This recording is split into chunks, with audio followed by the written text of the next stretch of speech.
greetings and welcome to another episode of This My Story. I am your host, Uma Bango. Thank you for joining us and for tuning in once again to hear another story that we bring to you.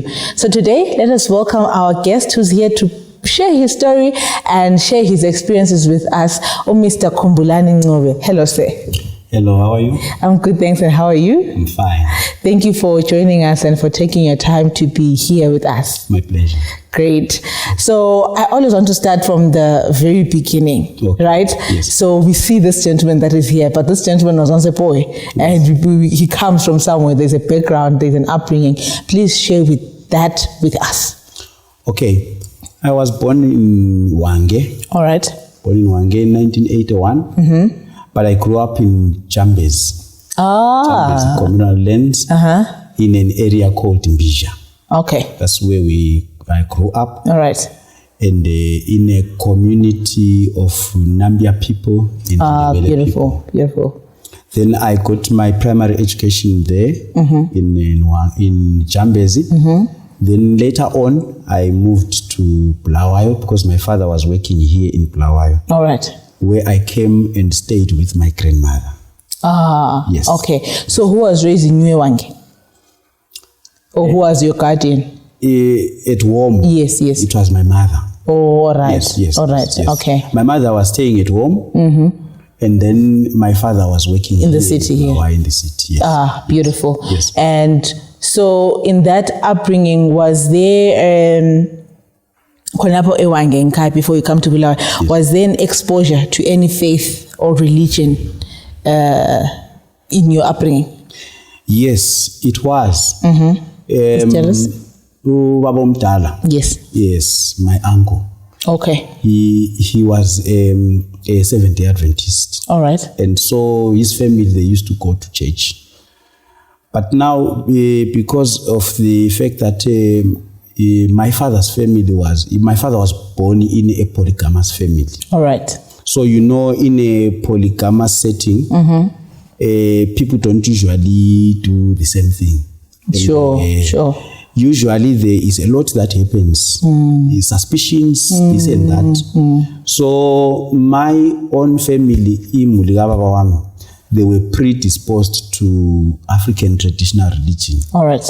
Because my father used to go to the prophets. My mother used to go also to the prophets. If something goes wrong, the first aid we would go to was to call a prophet. Okay, sure. Yes. So our exposure, we used to see my brothers and sisters going to church, and sometimes we will join them to the Adventist church. So the brothers and sisters, the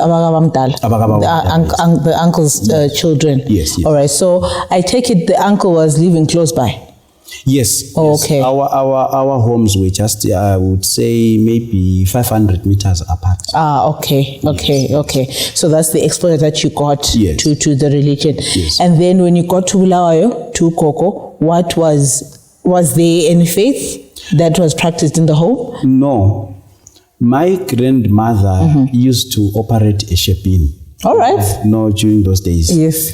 People were surviving through Amashebeens. She was a widow. Okay. So I gather that's how she raised the children. So they'd separated, by the way, so that's why she was here in Bulawayo. All right. Yes. Okay. So yes. Why labanye abantwana ababe bancane, she brought them up here in Bulawayo. That's how she educated them. All right. This is the mother to the father or to the mother? Yes, my father's mother. Yes. Okay. Yes. Okay. Beautiful. So there wasn't any faith there. It's just that you were exposed to this shaping business. Yes. And being the of course, they were my younger brothers and sisters were there, but I was around grade 5, so I was the one who was being sent to the shops to go and buy beers, ITM, and so forth. Okay. So I joined that business. I was in that business. There was no church, nothing at all. Okay. Yes. So how old are you now when you're with Ukoko and you are buying stock for the shaping? I was around grade 6. Okay. Which could be around the 10. Yeah, it's around 11. 11, yeah. Around 11 years. Yeah, 11, 12 there. Yes. Great. So I want to know, so now you are this little boy who's 11 buying stock for Gogo's shaping business. Yes. But you've been pre-exposed to the African traditional religion. Yes. In some way, but also exposed to the Adventist faith in some way. Did you have any desire for a personal faith now, or a home to call religion for yourself? Did you have a yearning for a connection with that bigger superpower? There was nothing at all. All right. I remember there was, because understand the shaping setting. Every night they were playing Soul Brothers. They are people. Splash.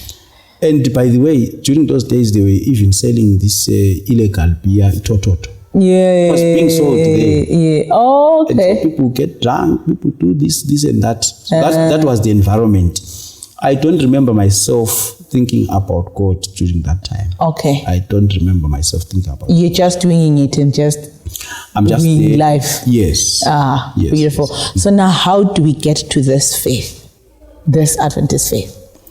Okay. So I stayed with my grandmother when I was doing grade 6. My father was working here in Bulawayo. All right. So I wasn't staying with him. I was staying with grandmother. With grandmother. Yes. And then grade 6 and grade 7. Then when I'm in grade 7, my father gets a job in Wangi. Okay. At the Wangi Colliery Mine. All right. Then for secondary school, I go back to Wangi to stay with my father. So I went to Wangi to stay with my father. Then one of these weekends, you see, I think I was getting bored because during the weekends, I was doing totally nothing. Okay. Then one of these weekends, I remembered that at home we used to go to church. Okay. So I asked the neighbors where the SDA church was. And then they sent their children to escort me. All right. To the church. To the SDA church. So we went together and we worshipped together that day. Ah, beautiful. With the children? Yes. We worshipped together with the children. And then when we came back. Sorry, but what made you choose the SDA church? Okay. I think the reason was it was the only church that I had exposed to you. Okay.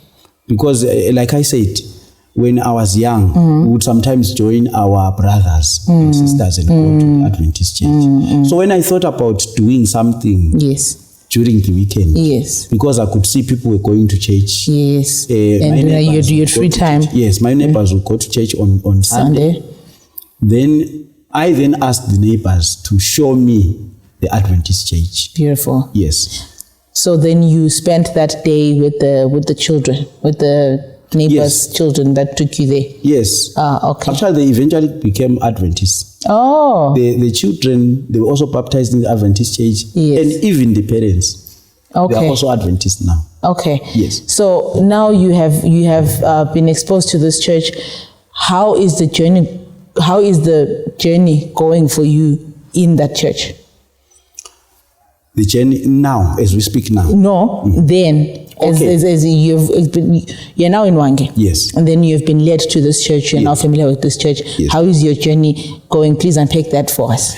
Okay, so I gather some people. Some people were Adventists. They saw me at church that very day. Yes. And they knew my father. Oh, okay. Yes. So they came to my father and then they reported. I didn't want them to report that I had gone to church. But they reported that they had seen me at church. Okay, so when you looked for the church without your father's consent? Yes, my father used to work shifts. All right. He used to work shifts. So I would look for those days when he is working day shift. And I would go to church. Okay, yes. All right. So on this day, he was not there. He was working on the day shift. Yes. So I that's the day I went to church. So these people, they came and reported that we saw your boy at church. we would like him to come again. Yes. Good effort, but unfortunately, I didn't want them to say it because I didn't know how you'd react to it. Okay. But fortunately, he reacted very well. Oh, great. Okay. Yes. I thought you would give an opposite energy. Okay. No, he said, as long as he is here, please come and take him. Oh, beautiful. Yes. But now, my father used to work for the Wanky Collier. They would get paid on Thursday.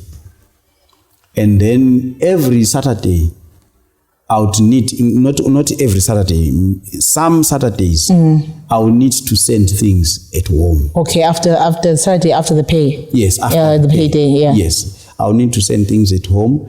And we used to stay in Matumavisa, number 2 village. Yes. So the Renkin, the bus terminus is in number 1 village. All right. It's Lwendulu village. So that would mean that on those days, I will need to take those things to the bus terminus so that I send those things home. And so my father would leave me those things and say, today you take these things to the bus terminus. Make sure by 9 you are at the bus terminus, then you get a bus that will take you to Lwendulu. Then the bus will pass by Wange from Bulawayo going to Jambes. It will pass around 2 to 2:30. So I'll spend the whole day there. All right. Then so one of these days I thought I could take that advantage since it was 9 to 2. I would spend that time and go to church. So I went to church. The church in Lwendulu village is just close by the bus terminus. Okay, so you took the bus and went to Lwendulu. Not that you went to the church that you usually went to. No. Okay. I took the bus. I went to Lwendulu. All right. Then when I was there, because I was supposed to wait for the bus that would pass by 2 p.m. So from 9 up to 2, I'll be by the Renkin. All right. So I thought about going to the church because you would be wasting time. All right. Yes. So I went to church. It was nice at church. And they offered us lunch. Then I ate. Yes. Until it was past 2. When I went to the Renkin, they told me that the bus had gone home.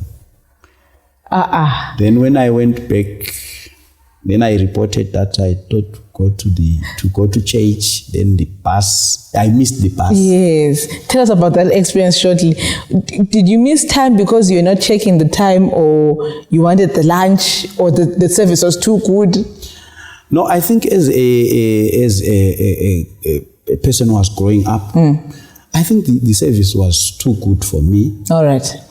Because I think it was a guest day. I didn't even know anything about the Adventist church by that time. Okay. I think it was a guest day. Yes. And so there was powerful music, powerful preaching. And then they said, all visitors do not go anywhere. Away. The lunch will be provided. So my father used to give me some money to buy buns and visits. Yes. And then on that day, I thought I could take advantage of it and save that for yourself. Yes. So I was there during lunch.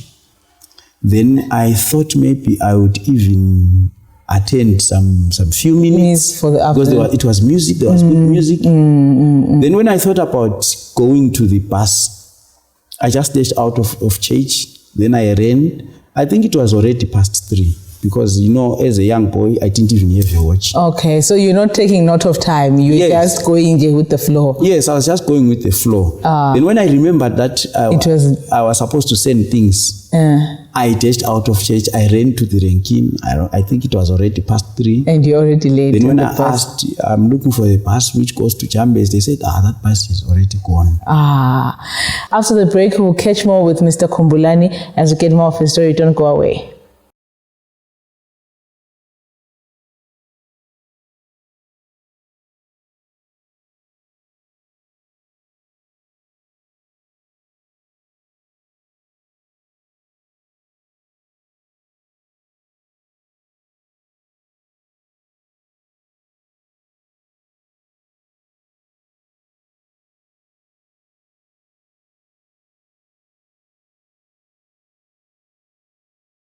Welcome back and thank you for tuning in. And before the break, Mr. Ncube here was sharing with us that because of the beauty of the service, he couldn't take note of time and he missed the bus. So Mr. Ncube, yes. Now you have missed the bus. What happens at home? What does the father say? And how do you go back to tell this? In fact, it was very difficult to break the news, but there was nothing that I could do. So timidly, I went back home. Yes. Then I found my father back from work. Then when he asked me, why you saw me carrying those. Yes, that's what I was thinking. You're coming back with what you left with. Yes. I told him that unfortunately I went to church. Yes. And I missed the bus. My father beat me up. Hey. He beat me up that day. And he told me that I should never again go to church whenever he sends me to send things. Oh, okay. Yes. All right. So whenever I would go to the bus terminal, he said I should stay at the bus terminal until the bus passes. So from that time on, when I go to number 1 village, yes, I don't go to church. I wait from 9 until 2 p.m. And then you come back home. Then I come back home. Okay, beautiful. So you would go back to church on other days. You would go to church, on other Sabbaths, if you're not sending the goods back home. If I remember very well, yes, my father would not send things home every weekend. All right. There are some separate weekends where he would not send me to send things back home. Or sometimes you would find some people who are going home, then you give them those supplies. And so I wouldn't go to the ranking. Beautiful. So okay. So on those days, I will go with those neighbors to the church in Matumavisa. All right. Yes. So tell us about your church experience then. How do you come to the decision of being part of the church fully? Okay. I think because of the neighbors, the way they welcomed me, they took me because I'm in town and I have no mother. I only stay with my father. And so there's this mother. I forgot to tell you about it. This is the neighbor who came and reported to my father. Oh, all right. She was called Nachengi. Okay. She would treat me as one of her sons. Beautiful. So when we go to church, sometimes you see people, they pack lunch to church. I would even eat with them. So I got used to that family. Then I got to enjoy being at church.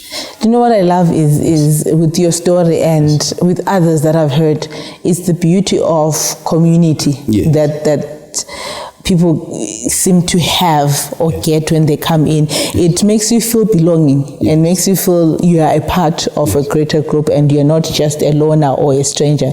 Okay, please continue. So I continued going to church. I remember my first quartal, somebody just bought a quartal for me. All right. And you see, I didn't even have a Bible. I think the superintendent came with quarterlies and said, we have quarterlies that we are selling. And somebody, I wasn't even baptized. Somebody just said, give that boy that book, I'll pay. And I used to read that book. I used to read that book. I used to read it time and again. And I think it captivated my interest. Right. Because that's the only thing that I had. And I'll read it time and again. And I'll ask for a Bible and refer to Bible verses. Then I kept going to church. Beautiful. Yes. So now please take us to the point of being baptized, of choosing Christ. There was a time when there was a crusade, these evangelistic efforts, which was being conducted by Evangelist Cummings. I couldn't go there. I couldn't go there because my father wouldn't allow me to go around when it's dark. But on Sabbath, when he preached, it actually touched me. Beautiful. The sermon touched me, and I made a decision to be baptized. There and there. Oh. I made a decision to be baptized. And what was the message about? The message was about, I do remember the message very well. He was talking about the second coming. Okay. He was talking about the second coming of Christ. And so he was talking about what will happen to the righteous when Christ comes. And what will happen to the wicked when Christ comes. And he was talking about getting baptized. And so I thought about myself, this is what is going to happen to the righteous, those who are baptized. And I'm not here, I'm not baptized. It's better that I get baptized today. And how old are you now? I'm about 13. 13? Yes. Oh, okay. All right. You're still young. Okay. I'm still young. Yes. Okay. So you experience the baptism, you go through the process of baptism. Are you happy with your decision, and what is your dad's reception of this? No, I didn't get baptized on that day, by the way. Oh. I made a decision. Okay. But then that woman, she came and said, no, I didn't talk to the father. All right. Please don't baptize him. I'll go and speak. All right, with the father, because he's under my care. He's under my care. All right, yes. And then please take us through that.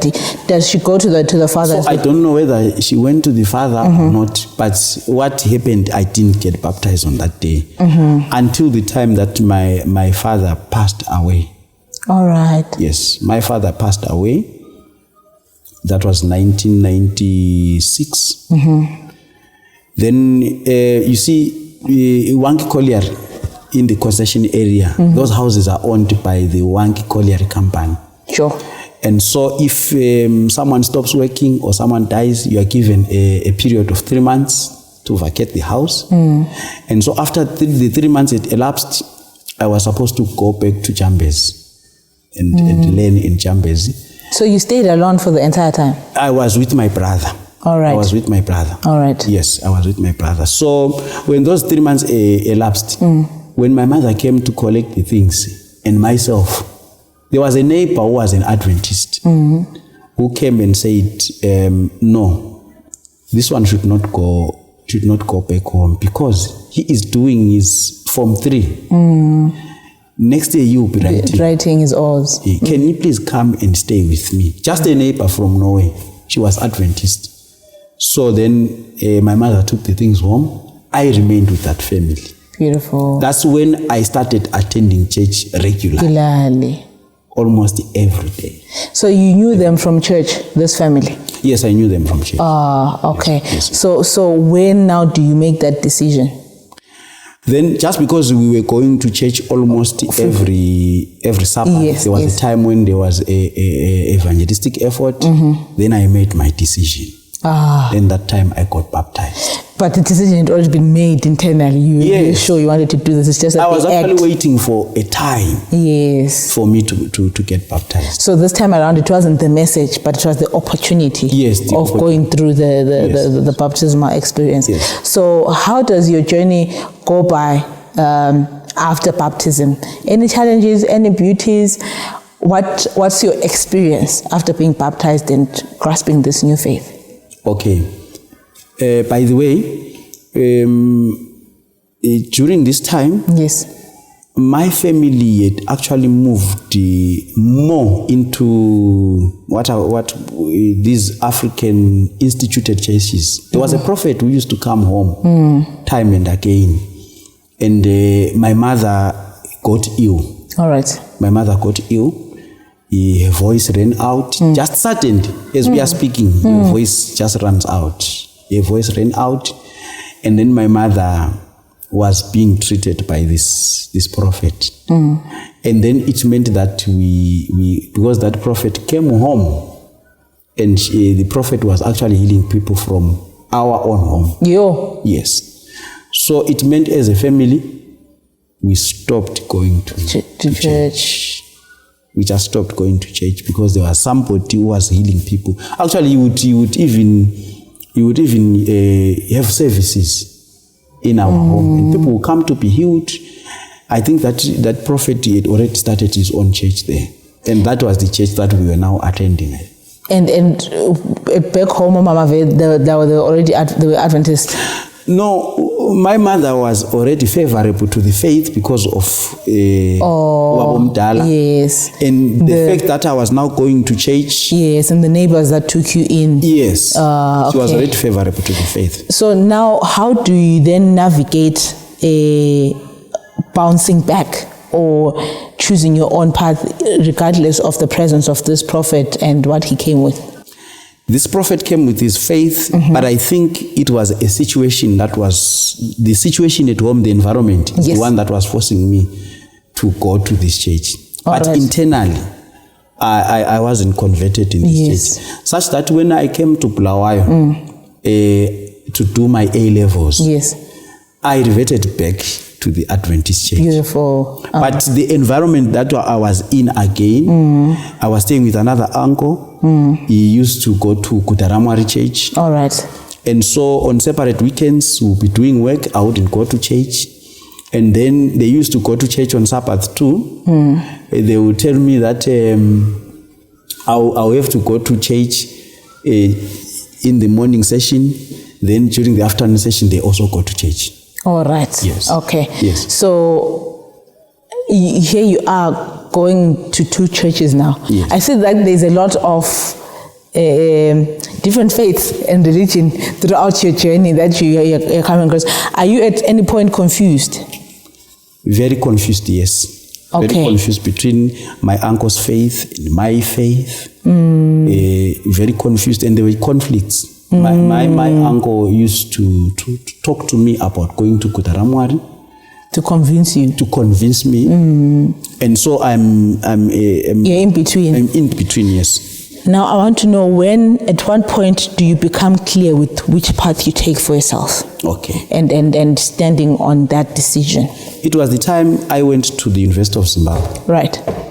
During the orientation week, I saw a paper that was written, all SDAs, please, let's meet at the chapel on Wednesday.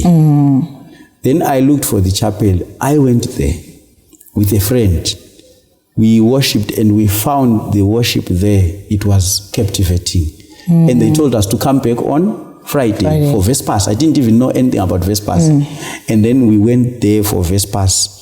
And then they were selecting people, because we were part ones, selecting people who are going to conduct the Sabbath school. I was also selected. And so from that time, when I was at UZ, my faith grew strong. Then I made a personal decision to commit myself to Christ in this church. And then I was rebaptized again on the 25th of May, 2002. Beautiful. Thank you so much, Mr. Khumbulani Ncube, for coming through to share your story. I, for one, learned a lot. I took some lessons for me that are going to help me. And I hope for our viewers there's something that they grasped that can be of help to them. Yes. Thank you. And to our viewers at home, thank you so much for tuning in. And I hope this episode was of benefit to you. Until next time, God bless and keep well.